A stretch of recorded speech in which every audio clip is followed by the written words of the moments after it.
السلام علیکم ورحمۃ اللہ وبرکاتہ نحمدہ و نصلی علی رسول الکریم بسم اللہ الرحمن الرحیم۔ اکثر بہت سارے لوگوں سے میری ملاقات ہوئی ہے تو اس میں ہم دیکھتے رہتے ہیں، آپ بھی ماشاءاللہ دیکھتے رہتے ہوں کہ مسجد میں مختلف قسم کے نمازی آتے ہیں، تو ان میں یہ ہے کہ نماز کے اندر جو پڑھنے کا طریقہ ہے، جو اس کا ڈھانچہ ہے، جو صحیح طرح سے کھڑے ہونا ہے، بیٹھنا کیسے ہے، اٹھنا کیسے ہے، اس میں بہت ساری کمی پائی جاتی ہے۔ تو میرے دل میں آیا کہ یہ جو ہے نا میں اپنا جو ہے آپ کے ساتھ شیئر کروں تاکہ آپ جو ہے صحیح طریقے سے نماز جو ہے وہ پڑھ سکیں۔ تو نماز پڑھنے کے لیے یہ ہے کہ سب سے پہلا کام میں آپ سے جو اس کا جو ڈھانچہ ہے، کیسے کھڑے ہونا ہے، سجدہ کیسے کرنا ہے، اور رکوع کیسے کرنا ہے، اتحیات میں کیسے بیٹھنا ہے، تو یہ ساری تفصیل میں آپ سے آج ڈسکس کرنا چاہتا ہوں۔ اوکے، تو سب سے پہلا کام یہ ہے کہ ہماری جو شلوار ہے وہ ٹخنوں سے تھوڑا سا اوپر ہو، یہ حدیث کا مفہوم ہے کہ شلوار جو ہے ٹخنوں سے اوپر ہو، اور یہ ہماری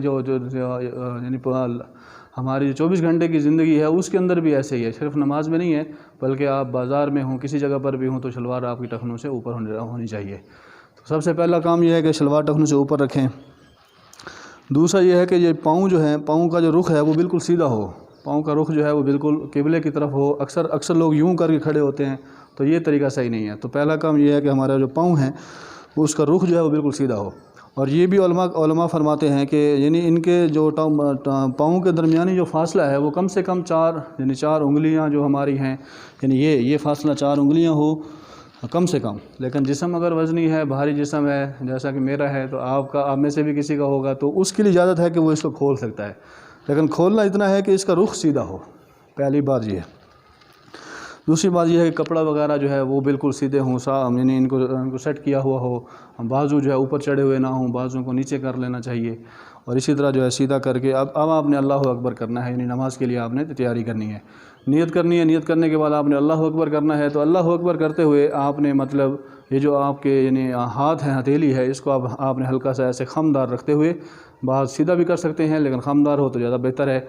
تھوڑا اس کو خم دیتے ہوئے آپ نے اللہ اکبر کرنا ہے، اور آپ کا رخ جو ہے وہ آگے قبلے کی طرف ہو، اوپر کی طرف ہو، ایسے ہم نے کرنا ہے اللہ اکبر۔ اکثر کیا کرتے ہیں، منہ نیچے ہوتا ہے، ایسے نہیں بلکہ منہ کو بھی اوپر رکھنا ہے، منہ اوپر رکھتے ہوئے ایسے آپ نے ہاتھ اوپر اٹھانے ہیں، اور اللہ اکبر کان کی لو جو ہے یہ نیچے جو ہے اس کو آپ کے انگوٹھے جو ہے یہ چھوئیں، تو انگوٹھے جب یہاں چھوئیں گے تو ہم اس طرح اللہ اکبر۔ پھر آپ نے کیا کرنا ہے، وہ جو نگاہ ہے اس کو نیچے لانا ہے، یہاں سجدے کی طرف۔ اب میں آپ کے سامنے کرنا چاہ رہا ہوں، اللہ اکبر۔ اب وہ نگاہ میری وہاں سے یہاں آ جائے گی، یہاں سجدے کی جگہ پر۔ اب ہاتھوں کو پکڑنے میں کچھ لوگ یوں کر کے کھڑے ہوتے ہیں، کچھ یوں، یہ طریقہ صحیح نہیں ہے، بلکہ ہاتھوں کو پکڑنے کے لیے ضروری ہے کہ یہ 3 انگلیاں اوپر ہوں، یہ 3 انگلیاں یہ آپ دیکھ رہے ہوں گے، اور یہ جو چھوٹی انگل ہے اور یہ جو انگوٹھا ہے اس کو ایسے آپ نے گرپ کرنا ہے، اور یہ ناف جو ہے ہماری، اس ناف کے اوپر اس کو آپ نے مان دینا ہے، اسی طرح سے 3 انگلیاں اوپر ہوں، اور یہ انگوٹھا اور یہ اس طرح سے کور کر لے۔ اب سجدے کی جگہ پر دیکھتے رہیں گے، اسی طرح قرات کریں گے اور سورت پڑھیں گے۔ سورت پڑھنے کے بعد آپ نے کیا کرنا ہے، رکوع پہ جانا ہے۔ تو رکوع پہ جانے کے لیے ضروری ہے کہ آپ گھٹنوں کو اچھی طرح پکڑ لیں، گھٹنوں کو اچھی طرح سے پکڑ لیں، اور آپ کی نظر جو ہے وہ انگوٹھوں پر ہو، نیچے پاؤں کے انگوٹھوں پر، اور ان میں خم نہ ہو، ایسے نہ ہوگا۔ کچھ لوگ ایسے کر کے کھڑے ہوتے ہیں، بالکل ایسے نہیں کرنا، بلکہ یہ بالکل بازو سیدھے ہوں، ایسے بازو سیدھے ہوں، اور کمر بالکل سیدھی ہو جائے، کمر ایسی سیدھی ہو جائے کہ اگر کمر کے اوپر کوئی چیز رکھی جائے تو وہ بھی نیچے نہ گرے، ایسے گھٹنوں کو انگلیوں کو کھولنا ہے، انگلیوں کو کھول کر گھٹنوں کو مضبوطی سے پکڑنا ہے، ایسے جیسے اب میں نے پکڑا ہوا ہے، ایسے مضبوطی سے پکڑ کر آپ نے 3 تسبیحات کریں، 5 کریں، 7 کریں، طاق عدد میں آپ تسبیحات کر سکتے ہیں۔ تو جیسے تسبیحات مکمل ہوں گی تو آپ نے یہ سیدھا کھڑے ہونا، اسے ہم کہتے ہیں قومہ کرنا۔ اب یہ قومہ کرنا ہے تو یہ بالکل سیدھے کھڑے ہونا ہے۔ اکثر لوگ کیا کرتے ہیں، یہاں سے سجدے سے اٹھتے ہیں، تھوڑا سا ایسے اٹھ کے پھر رکوع سے اٹھ کے سجدے میں چلے جاتے ہیں، تو اس سے جو ہے نماز ہماری فاسد ہو جاتی ہے۔ اس لیے ضروری ہے کہ یہاں سجدے سے یہ اپنا رکوع سے جو اٹھنا ہے اسے قومہ کہتے ہیں، اور قومہ بالکل سیدھا کھڑے ہونا، اس طرح اتنی دیر کھڑے ہونا، کم سے کم 3 مرتبہ بندہ سبحان اللہ سبحان اللہ سبحان اللہ کہہ سکے۔ تو اس کے بعد ہم نے سجدے میں جانا ہے۔ تو سجدے میں جانے کی ترتیب یہ ہے کہ آپ نے سب سے پہلے کیا کرنا ہے، یہ جو میری ٹانگیں ہیں ان کو آپ نے زمین پر لگانا ہے، پھر آپ نے ہاتھوں کو زمین پر لگانا ہے، پھر آپ نے سجدہ کرنا ہے، ناک پہلے لگے اور پھر یہ ماتھا لگے۔ تو اب آپ میرے سامنے آپ دیکھیں ذرا سجدے کی صورتحال کو، یہ جو انگلیاں ہیں سجدے کے دوران انگلیاں ایسے جڑی ہوئی ہوں، ایسے کھلی ہوئی نہ ہوں، ایسے جڑی ہوں، بالکل سیدھی ہوں، اور یہ جو انگوٹھا ہے انگوٹھا کان کی لو تک ہو، ہاں جی، اسی طرح ہم سجدہ کریں گے۔ اب دیکھیں سجدے کی حالت میں مطلب میں پہلے ناک لگاؤں گا، پھر میں اپنا پیشانی لگاؤں گا۔ تو اس دوران سجدے کے دوران کیا ہو، یعنی میری جو نظر ہے وہ نظر ناک پر رہے۔ پھر دوبارہ سے دیکھیں، یعنی یہ میں نے ہاتھوں کو ایسے بند کرنا ہے، پھر میں نے ناک لگانا ہے، پھر میں نے پیشانی لگانی ہے، اور نظر جو ہے وہ ناک پر ہو، اس طرح سے۔ اس میں آپ 3 تسبیحات 5 تسبیحات پڑھیں گے۔ پھر اس کے بعد آپ نے یعنی جلسہ کرنا ہے، تو جلسے میں آپ نے پورا ہی مطلب اٹھنا ہے، پھر یہاں تھوڑا سا قیام یعنی بیٹھنا ہے تھوڑی دیر کے لیے، تاکہ آپ کا جلسہ پورا ہو سکے، کم سے کم اتنی دیر کہ 3 مرتبہ انسان سبحان اللہ پڑھ سکے۔ اکثر لوگ کیا کرتے ہیں، یعنی سجدہ کیا، ایسے سجدہ کیا، تھوڑا سا اٹھے، بس پھر چلے گئے۔ نو، غلط ہے یہ طریقہ ٹھیک نہیں ہے، بلکہ آپ نے کیا کرنا ہے، سجدہ پورا کر کے اس کے بعد آپ نے جلسہ کرنا ہے، ٹھیک ہے۔ تو اسی سجدے کے دوران ایک چیز اور ہے، یعنی کہ یہ جو میرا پیٹ ہے اور یہ میری ران ہے، یہ آپس میں لگی ہوئی نہ ہوں،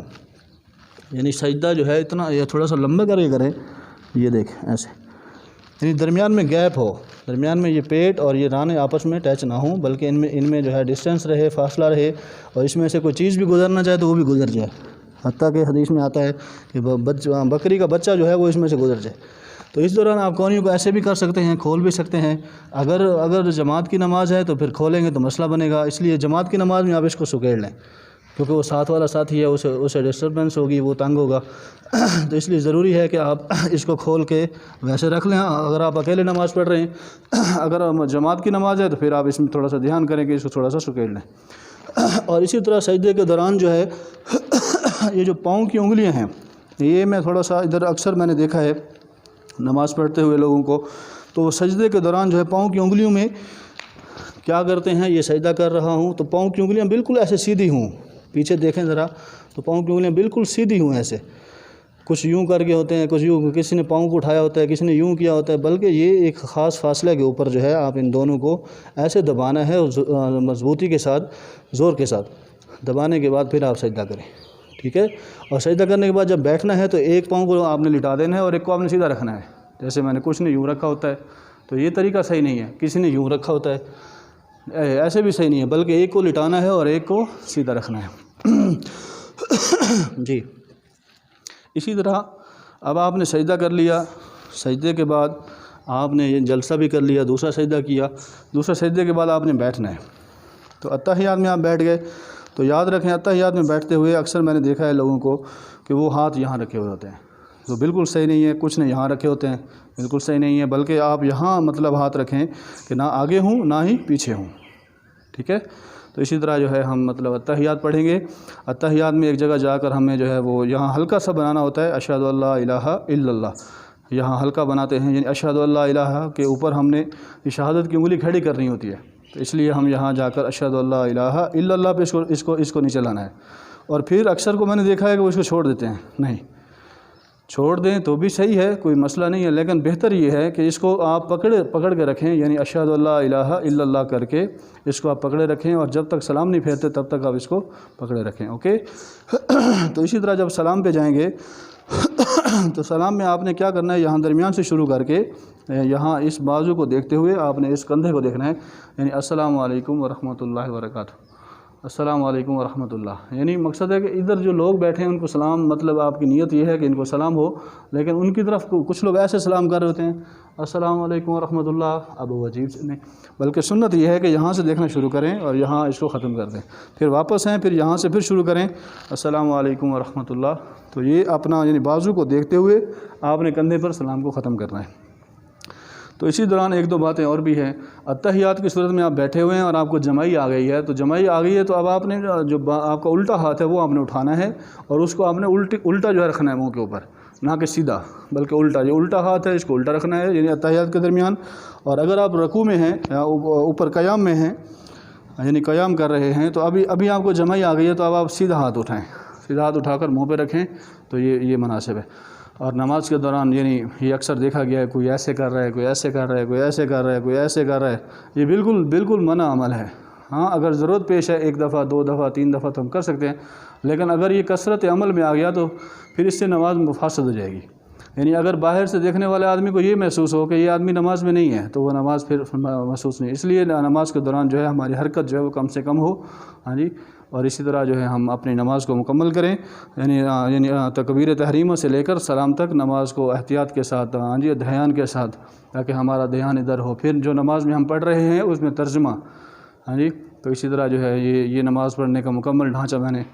آپ تک پہنچانے کی کوشش کی ہے. اور آپ نے میری ویڈیو کو دیکھنا ہے اور لائک کرنا ہے, کمنٹ کرنا ہے. اور اس کے علاوہ باقی ساتھ ساتھ جو چھوٹے چھوٹے مسائل ہیں جو کہ اکثر نماز میں پیش آتے ہیں, انشاءاللہ نیکسٹ ویڈیو میں وہ آپ کو بھیج دوں گا. جیسا کہ نماز کے فرائض ہیں, واجبات ہیں. اب نماز کے کتنے فرائض ہیں معلوم نہیں ہیں, نماز کے کتنے واجبات ہیں معلوم نہیں ہیں, نماز کے کتنے مکروہات ہیں معلوم نہیں ہیں, نماز میں سنتیں کتنی ہیں معلوم نہیں ہیں. اس لیے ہماری نماز میں توجہ نہیں ہے. نماز میں توجہ لانے کے لیے نماز کا علم ضروری ہے. نماز کے کم سے کم 100 مسائل ہر بندے کو یاد ہوں. اس میں سنت ہے, مکروہات ہیں, مفسدات ہیں, کہ کون سی ایسی چیزیں ہیں جس سے نماز ٹوٹ جاتی ہے, کون سی ایسی چیزیں ہیں جس سے نماز مکروہ ہو جاتی ہے, کون سی ایسی چیزیں جو سنت ہیں, جو فرض ہیں, جو واجب ہیں. واجب چھوٹ جائے تو کیا کرنا پڑے گا, فرض چھوٹ جائے تو کیا کرنا پڑے گا. ہمارے بہت سارے ایسے نوجوان ہیں جن کو اس کے بارے میں کوئی پتہ نہیں ہے. تو اس لیے میں کوشش کر رہا ہوں کہ آپ کو ایک ایک کر کے اگلی ویڈیو کے اندر فرائض, پھر سنتیں, پھر واجبات, ہاں جی, تو یہ سارے آپ تک شیئر کروں گا انشاءاللہ. تو ہماری ویڈیو کو دیکھیں. Thank you so much.